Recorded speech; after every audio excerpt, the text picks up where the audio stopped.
ദേവാമൃതം. ദേവാമൃതത്തിൽ ഇനി വാസ്തുശാസ്ത്രം. ദേവാമൃതം.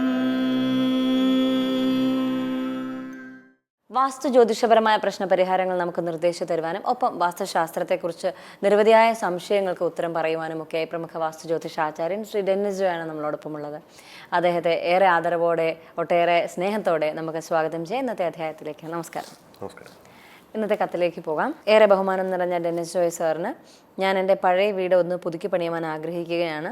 അതനുസരിച്ച് ചെറിയ മാറ്റങ്ങൾ വരുത്തേണ്ടതുണ്ട്. നിലവിൽ വാസ്തു നോക്കാതെയാണ് ഈ വീട് വെച്ചിട്ടുള്ളത്. നിലവിൽ ദോഷങ്ങൾ ഉള്ളതായി പറയുന്നു. ഈ ദോഷങ്ങളൊക്കെ മാറ്റി പുതുക്കിയെടുക്കുവാനാണ് പ്ലാൻ. എല്ലാവിധ വിശദാംശങ്ങളും ഇതോടൊപ്പം ചേർക്കുന്നു. ദയവായി മറുപടി തന്ന് സഹായിക്കണമെന്നാണ് പറഞ്ഞിരിക്കുന്നത്. ഈ ഒരു വീടിൻ്റെ പ്ലാൻ എടുക്കുന്ന സമയത്ത് ഇതിൻ്റെ വീടിൻ്റെ ദർശനമായിട്ട് വരുന്നത് വടക്കോട്ട് ദർശനമായിട്ടുള്ള വീടാണ്. അപ്പം ഇതിൻ്റെ ഗേറ്റിൻ്റെ സ്ഥാനം നമ്മൾ കൊടുത്തിരിക്കുന്നത് ഇതിനകത്ത് വടക്ക് പടിഞ്ഞാറ് ഭാഗത്തായിട്ടാണ് കൊടുത്തിരിക്കുന്നത്. അപ്പം ഇവർ പുതുക്കി എടുക്കുകയാണെന്നുണ്ടെങ്കിൽ ഇതിൻ്റെ വാതിലിൻ്റെ സ്ഥാനം നോർത്ത് ഈസ്റ്റ്, അതായത് കിഴക്ക് വടക്ക് ഭാഗം തൊട്ട് വടക്ക് പടിഞ്ഞാറ് ഭാഗം വരെയുള്ള നീളം എടുത്ത ശേഷം അതിൻ്റെ പകുതിക്ക് കിഴക്ക് വടക്ക് ഭാഗത്തേക്ക് ഇവർക്ക് സ്ഥാനം കണ്ട് ഗേറ്റ് സ്ഥാപിക്കാവുന്നതാണ്. നിലവിൽ ഈ ഗേറ്റിൻ്റെ സ്ഥാനം നിൽക്കുന്നത് തെറ്റാണ്. അപ്പോൾ വടക്ക് പടിഞ്ഞാറ് ഭാഗത്ത് സാധാരണ നമ്മൾ വടക്കോട്ട് ദർശനമായിട്ടുള്ള വീടിന് നമ്മൾ ഗേറ്റ് കൊടുക്കാറില്ല. കാരണം ഈ പറഞ്ഞ പോലെ ഇത് കൃത്യമായിട്ടുള്ള സ്ഥാനത്താവുമ്പം ഇവർക്ക് അതുമായിട്ട് ബന്ധപ്പെട്ട് കൂടുതൽ ഗുണഫലങ്ങൾ ഇവർക്ക് തീർച്ചയായും കിട്ടുകയും ചെയ്യും. ഇതിൻ്റെ കിച്ചൺ നിൽക്കുന്നത് തെക്ക് പടിഞ്ഞാറ് ഭാഗത്തായിട്ടാണ്. കാരണം വെച്ചാൽ തെക്ക് പടിഞ്ഞാറ് ഭാഗത്ത് സാധാരണ നമ്മൾ അടുക്കള നമ്മൾ പ്ലാൻ ചെയ്യാറേ ഇല്ല. കാരണം അത് ഈസ്റ്റിലോട്ട് ദർശനമായാലും വെസ്റ്റിലോട്ടാണെന്നുണ്ടെങ്കിലും നോർത്തിലോട്ടാണെങ്കിലും സൗത്തിലോട്ടാണെന്നുണ്ടെങ്കിലും ഏത് ദിക്കിനെ ഫേസ് ചെയ്യുന്ന വീടാണെങ്കിലും ഒരു കാരണവശാലും നമ്മൾ തെക്ക് പടിഞ്ഞാറ് ഭാഗത്തായിട്ട് കിച്ചൺ നമ്മൾ കൊടുക്കാറില്ല. അപ്പം ഇവർക്ക് വേണമെന്നുണ്ടെങ്കിൽ ഇതിൻ്റെ കിഴക്ക് വടക്ക് ഭാഗത്തോ അതോ അല്ലെങ്കിൽ തെക്ക് കിഴക്ക് ഭാഗത്തോ ഇവർക്ക് കിച്ചൺ ഇവർക്ക് സ്ഥാപിക്കാം. അതുപോലെ ഇവർ പുതിയ ചുറ്റളവിലേക്ക് ഇവർ നീട്ടിയെടുക്കുമ്പം ഒരു 150 സെൻറ്റിമീറ്റർ കൂടി ഇവർ കൂട്ടിയെടുക്കുകയാണെങ്കിൽ കൃത്യമായിട്ടുള്ള ചുറ്റളവിലേക്ക് വരും. അതായത് 81 കോലാണ്, 16 വിരൽ വരും. തിരുവാതിര നക്ഷത്രമാണ്, യൗവനത്തിലേക്ക് വരികയും ചെയ്യും. അതുമായിട്ട് ബന്ധപ്പെട്ടുള്ള യാതൊരു ദോഷങ്ങളും ഇല്ല.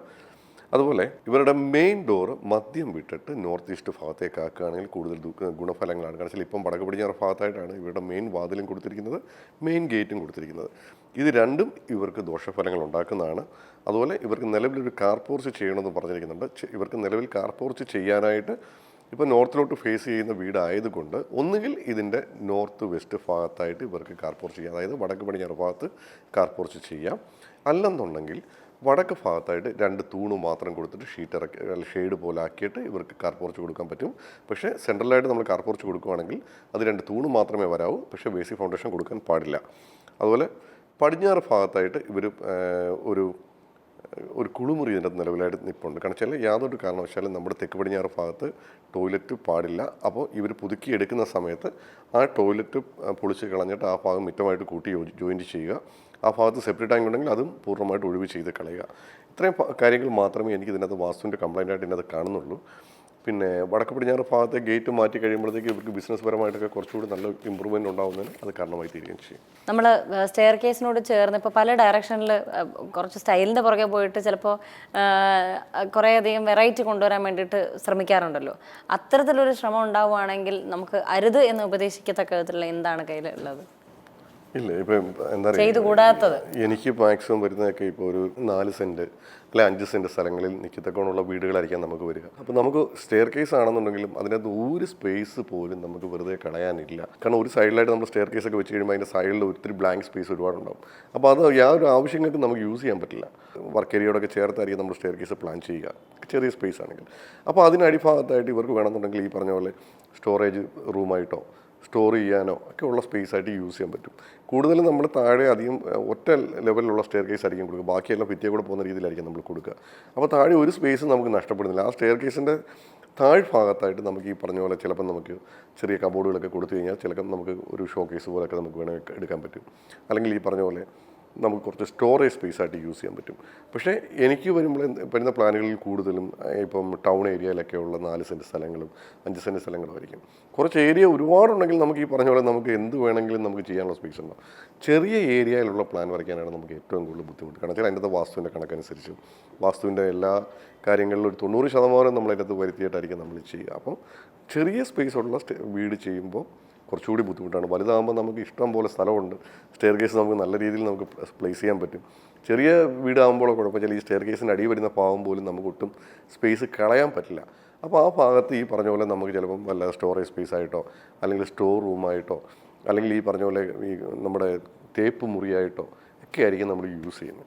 അപ്പോൾ എന്തായാലും വീടിൻ്റെ പ്ലാൻ വരയ്ക്കുമ്പം മാക്സിമം വാസ്തുവിൻ്റെ ചട്ടക്കൂട്ടിൽ നിന്ന് വരയ്ക്കാനായിട്ട് ശ്രമിക്കുക. എത്രമാത്രം വാസ്തുവിൻ്റെ ഗുണഫലങ്ങൾ അതിനകത്ത് നമുക്ക് അപ്ലൈ ചെയ്യാൻ പറ്റുമോ അത്രയും മാത്രം നമ്മൾ അപ്ലൈ ചെയ്യുക. മാക്സിമം അപ്ലൈ ചെയ്യാവുന്നതിന് മാക്സിമം നമ്മൾ അപ്ലൈ ചെയ്യുക. അപ്പം കൂടുതൽ ഗുണഫലങ്ങൾ നമുക്ക് തീർച്ചയായും കിട്ടും. വാസ്തുശാസ്ത്രത്തിന്റെ ഇന്നത്തെ അധ്യായം ഇവിടെ പൂർണ്ണമാവുകയാണ്. വാസ്തു ജ്യോതിഷപരമായ പ്രശ്നപരിഹാരങ്ങൾ വാസ്തു ജ്യോതിഷാചാര്യൻ ശ്രീ ഡെന്നിസ് ജോയിൽ നിന്ന് ലഭ്യമാകുവാൻ താഴെ കാണുന്ന നമ്പറിൽ അദ്ദേഹത്തെ സമീപിക്കുക. വാസ്തു ജ്യോതിഷപരമായ പ്രശ്നപരിഹാരങ്ങൾക്ക് ഞങ്ങൾക്കും എഴുതുക. എഴുതിയറിയിക്കേണ്ട വിലാസം: Jyothi producer, Devamritham, Kaumudi TV, Kaumudi buildings, Pettah, Thiruvananthapuram. ദേവാമൃതത്തിന്റെ മനോഹരമായ ഇന്നത്തെ ഈ യാത്ര ഇവിടെ അവസാനിക്കുകയാണ്. നാളെ പുതുമ നിറഞ്ഞ മറ്റൊരു യാത്രയിൽ വീണ്ടും കണ്ടുമുട്ടാമെന്ന ശുഭപ്രതീക്ഷയോടെ വിട വാങ്ങുന്നു. നന്ദി, നമസ്കാരം. അറിയുന്നു നാം ഈ നിത്യ ചൈതന്യത്തെ ഋതുക്കൾ പകർന്ന ഗുരുവര്യന്മാരിലൂടെ കാലങ്ങൾക്കിപ്പുറവും അണയാത്തൊരു നാളം കൃപയായി പകർത്തുന്നു ദേവാമൃതം.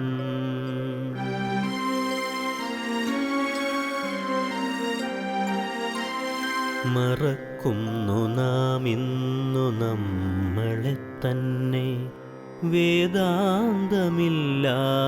നാൾ വഴിയിൽ. അറിവിൻ്റെ ആ ദിവ്യപ്രഭയായി ചൊരിയുന്നു ഗുരുവരുളാകുന്ന ദേവാമൃതം. ഗുരുവരുളാകുന്ന ദേവാമൃതം.